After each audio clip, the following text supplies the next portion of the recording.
भगवान गौतम बुद्ध, महात्मा ज्योतिराव फुले, छत्रपती शाहू महाराज, भारतरत्न डॉक्टर बाबासाहेब आंबेडकर, सत्यशोधक अण्णाभाऊ होळकर या विचारांनी मी पहिल्यांदा वंदन करतो. या कार्यक्रमाला उपस्थित असलेले विचारपीठावरील सर्वच प्रतिष्ठित व्यक्ती, मानवेतर व्यापार महासंघाचे सर्व कार्यकर्ते आणि विशेषतः या कार्यक्रमाचं आयोजन नियोजन करणारे विकास आवगडे, सुरेश आवळे, आमचे बेकाजी तात्या आणि त्याचे सर्व सहकारी आणि माझ्या जमलेल्या बंधू आणि भगिनी. खरं तर अशा सभा गावागावावर, तालुक्यावर व्हायला पाहिजे.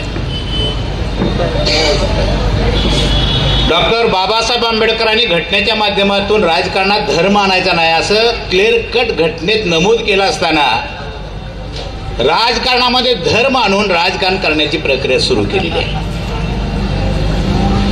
22 तारखेला देशभर रामाचा उदो झाला. एका वर्षात राम मंदिर उभं केलं. पण एखादा धार्मिक विधी असताना त्या धर्माच्या प्रमुखाला बोलवायचं असतं, त्याला मान सन्मान द्यायचा असतो.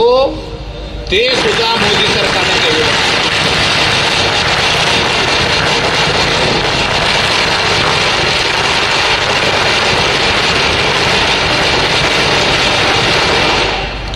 त्या हिंदू धर्माचे सगळे संत महंत शंकराचार्य बाजूला ठेवून रामाला घेऊन मोदीच एकटे चालले.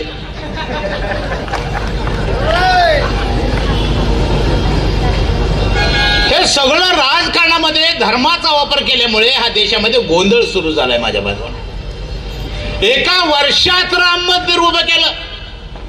गेले 10 वर्ष छत्रपती शिवाजी महाराजांचा मी स्मारक मागतोय. 10 वर्ष अजून सुद्धा छत्रपती शिवाजी महाराजांचं स्मारक ते बांधायला तयार नाही. अनेक वर्षापासून आम्ही अण्णाभाऊंचं साठेंचं स्मारक मुंबईमध्ये बांधा म्हणतोय. त्या स्मारकाला हे हात घालायला तयार नाही. अनेक वर्षापासून महात्मा फुलेंचं स्मारक आम्ही मागतोय. ते स्मारकाचं नाव घ्यायला हे तयार नाहीत. पण एका वर्षात राम मंदिर उभं केलं. कुणाचा फायदा आहे मंदिरामध्ये? चिखल तुडवायचा आम्ही, विट्या रचायचा आम्ही, कळस चढवायचा आम्ही आणि आयत्या बिळात नागो घोसायचा. बघा 22 तारखेला प्रत्येकच्या घरात एक पत्रिका आली. आणि काय लिहिलं होतं त्या पत्रिकेमध्ये?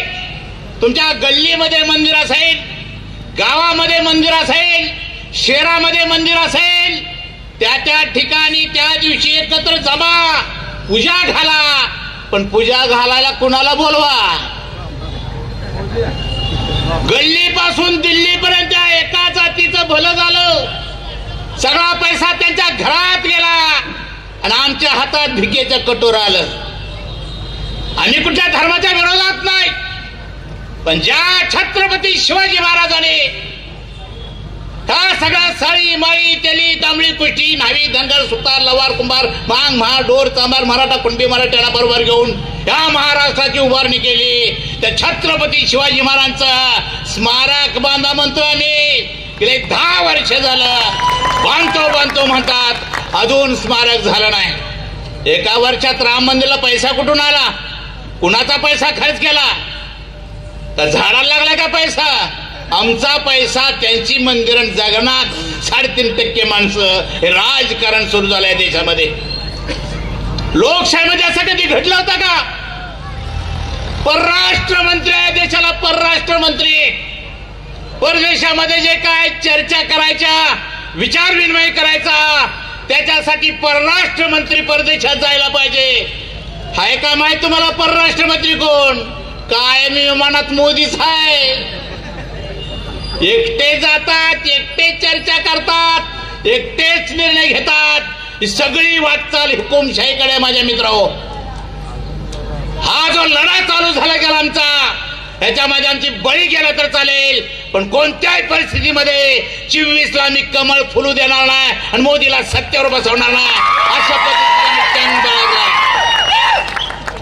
काय करतात मोदी, काय करतात शाह, कोणत्याही जनतेसाठी निर्णय घेतले सांगा ना. मोदी म्हणतात आर्थिक दृष्ट्या भारत 5 नंबरला गेलाय, 5 नंबरला. माझ्या मित्रा खोट आहे ते. महासत्तेमध्ये भारत 5 नंबरला गेलाय असा जगभर डोंगारा पिटला जातोय. खोट आहे ते. काढा यादी. पर डोई उत्पन्न, पर हेड उत्पन्नाची यादी डिक्लेअर झाल्या देशाची, जगाची. त्या जगाच्या यादीमध्ये भारत 144 नंबरला आहे. म्हणजे आमचं